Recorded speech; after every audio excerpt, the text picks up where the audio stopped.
Good evening. This is the second interview of me, Gabriel Raam, with my students.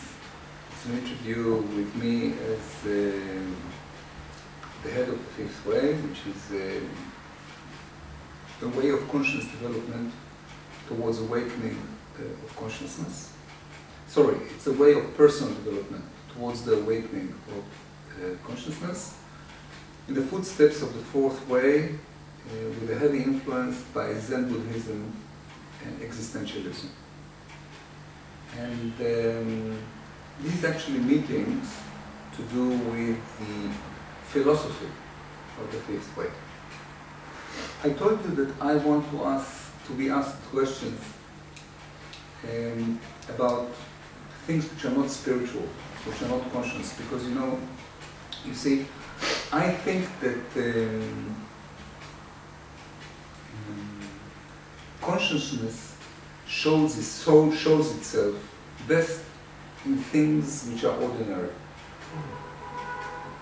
Once there's a story about a Hasidic Jew who was invited to spend the Shabbat, which is a holy day, with the rabbi. And he was with him from Friday, from the time the Shabbat came, until the end of Shabbat, which is 1 day and a half. He was with the rabbi, with a holy man, with a man of wisdom, knowledge. And when he came back, all his friends surround him and says, well, how was it? He says, great. He said, okay, what did you learn? He says, I tell you what I really learned is how the rabbi ties his shoes. And I think there's a lot of wisdom in it, because if you've got something of value, something great, don't look for big ceremonies and big things, because it's not there. If you want to find something great, look how it expresses itself in the simplest of things. Great things expresses themselves in simple things, not in big words, not in big lectures, not in big acts. Big acts are good for Hollywood movies. We are here for the task of putting greatness into small things. The way you answer the phone, the way you pick up the spoon to eat soup, the way you prepare your bed before you go to sleep, the way you say hello on the phone. If you've got a high level of consciousness, this is where it should show itself. So that's why I welcome just questions, just subjects, just things for dialogue. We don't have to go to India for spirituality. The most prosaic thing in life, we can practice there. I would say that really spiritual people are not trying to impress other people by how spiritual they are by doing great spiritual things. They simply live their life, and their life become illuminated by what they put in the simple things that they do.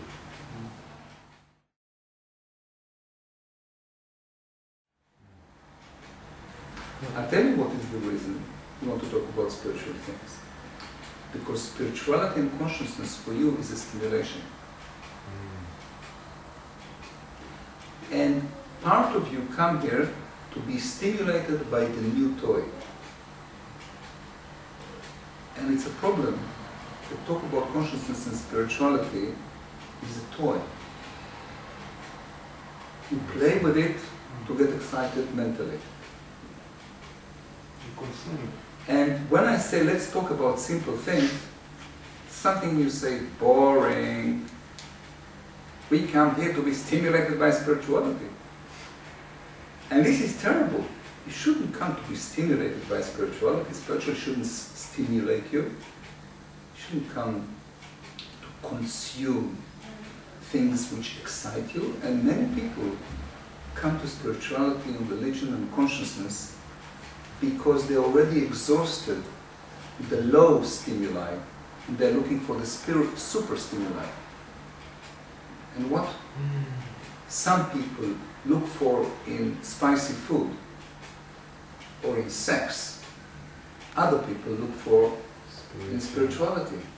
And I think this is terrible. Because to look like that at spirituality is to take it to prostitution. Do you understand why to take it to prostitution? Because it's a stimulation. Because spirituality is not there for what it is. You see, where the spirit and consciousness want to live, in simple things. This is what they want. They don't want to be in the sky with temples and with holy music and things like that. It wants to be in the way a person ties shoes. There is a wish of the low to be permeated by the high and the high to be in the low. But if you're looking for stimulation, you separate the high from the low, and you just want to be in the high, for the high, with the high. Because if you mix it with the low, you don't get stimulation. Amazing. I didn't see it that way. Yes. And before you know it, you come to get stimulation. Now, if you come to get stimulation, you don't get any benefit out of it. Your brain gets its dose of excitement, just like when you go to a peep show, or, you know, you read the newspaper to see who raped who and who killed who, and say, ah, another father murdered his kid, wow! And inside everything jumps. You're alive. And if you're not alive, you're looking for the super stimuli of spirituality to give you the feeling that now you're alive, now life is happening. It shouldn't be like that at all. Life should be a tranquil, dynamic flow of you being connected to something deep in you which is free. That's life, not stimulation. I see. Stimulation is addictive. Very.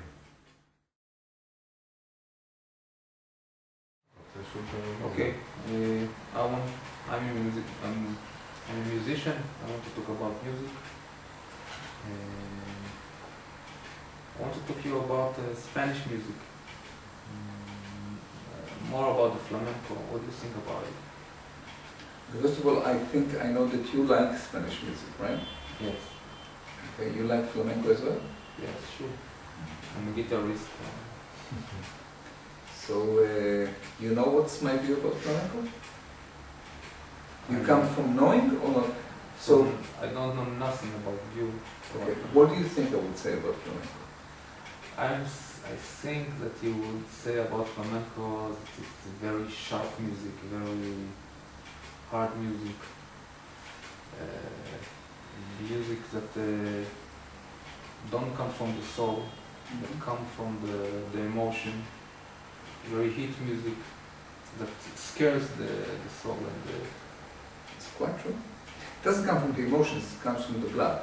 the blood. Okay. It's a powerful music, and it's got a lot of aggression in it. It's got the combination, I'm also expert in body language, so it comes in a combination of being very closed and very aggressive. Flamenco has got this combination of two things, because all the movements are closed and towards the body and stiff. The person is exploding inside with aggressions, and he wants to get it out and he's blocked. He wants to get it out and he's blocked. There is no free flow in the flamenco. It's all staccato, right? It's all staccato. It's not Very right. not flowing. Very different than Italian music. Or Serenade. Or salsa. Salsa is okay. Salsa is something else, but Italian yeah. ethnic music. Hmm? Italian ethnic music. Yeah, and serenade and all the rest of it is very flowing and very free and very open. There's something closed and tight in the Spanish mentality. Very aggressive, but not free. The Spanish people are not as free as they portray themselves to be. They're quite tight. It's very, very interesting. It's explained The matador with The the matador, with the, yeah. all the concord of all the world is made by Spanish. And, You see the inner core of the Spanish when you look at their music. It's amazing. I don't like Spanish music. It's got no beauty in it. It's basically, it's got a lot of shouting in it, in the flamenco.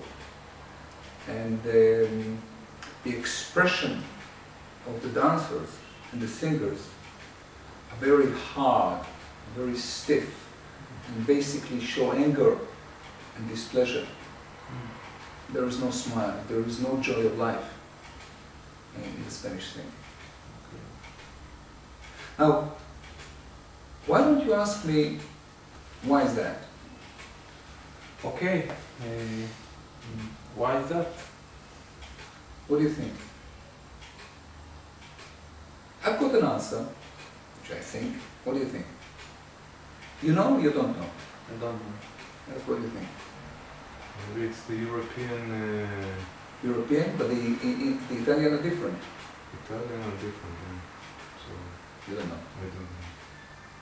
Because I think that you prefer things that are more feminine or around. Who? You. No, what is the reason that this is the characteristic of Spanish music and Spanish mentality? Well, maybe because of the climate. Well, is the climate so different than Italy? I would So actually different than France? no, actually not. Well, the French people are different than the Spanish. Well, it's to do with the nature of the land. The land on the planet, in different places, has got different emanation. The land has got magnetism and forces. And the nature of the land of Spain is hard. There's a lot of mountains and rocks in Spain. It's less rich and mellow like the lands of Italy. Now, because the emanation is hard, it causes hard people. And you can see different nations, and you can see the nature of the land. In Israel, is much more hard than Spain. It's mostly either desert or rock or mountains. It's very little rich soil in Israel. And the music of the language is very rough in Israel. So basically, when the baby is born, it's soft, and the force of the land is going through it. And it's actually molding its vocal cords and everything. So, it's very interesting. How is Germany by this aspect? Well, Germany is a bit like Spain in that it's very hard and very aggressive.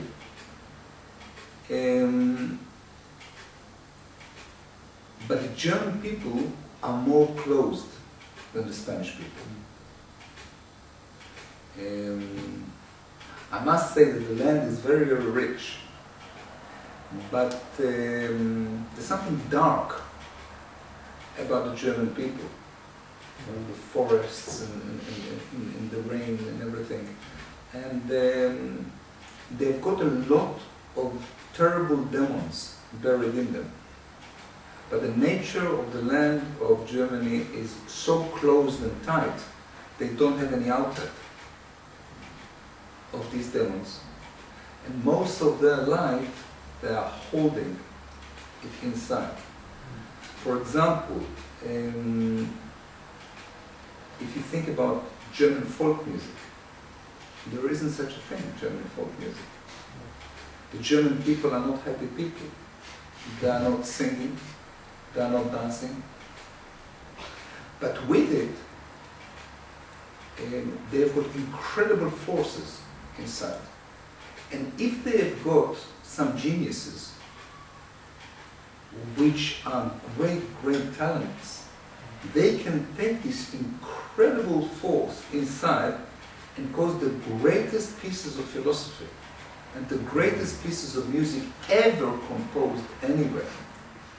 And then you get Bach, and you get Beethoven, and of course, Goethe, Heidegger, and the greatest spirits in the world, and Germany, because there's so much buried inside, and nothing comes out. So there's a great force that the great composers and philosophers and writers can take. Nietzsche, of course, the greatest philosopher. So, how was it? What's your response? I'm shocked. Shocked? Really, really, really shocked. And Can you explain why you're shocked? What's shocking you? About the idea that the land makes the people. You see, you speak about accent. You know, if you take the accent of the Irish people and the Scottish people, the Irish people, when they speak, they sing. The Scottish people, when they speak, it seems that they curse you. Sort of very cutting and sharp and unpleasant. Although it's very close. But if you look at the land in Scotland, it's mountains and very sharp and not flowing. Now if you talk about the Dutch people, everything is plain. No mountains, everything is the same. There's something very sleepy and very apathic about the Dutch people. Everything the same. That's the nature of the land. How does tropical environment? Well, much more full of life and happiness and joy and pleasure and ananas and coconut. A lot of emotions too. Yeah, a lot of happiness to be alive. Brazil. Brazil, I've lived in South America for 2 years. I've seen that music, that it's all over the place. People, when they hear salsa or pasadoble, all these kind of music, they just get up and start dancing. They want to go out and dance. So there's a great difference between the music of South America to Spain. Spain's tight. In South America, it's totally free and open and just happy to be alive. And especially so in Brazil. There's a lot of African influences too from Brazil. There's similarity between Africa and Brazil. But in Africa, it's again more aggressive, more angry, more warlike. Brazil, it's a land of joy, happiness, pleasure, and sex. And it's very different in Africa. Africa is something more dark to do with blood. What is the best combination, if so, to live? Between Brazil and Germany? Is it such a place in our world? Well, I didn't tour the globe so much as I can say, but I love England. You know, England is angel land. It's full with nature forces. It's very rich, it's very gentle. You can feel the soul of the people there. There's no aggression. And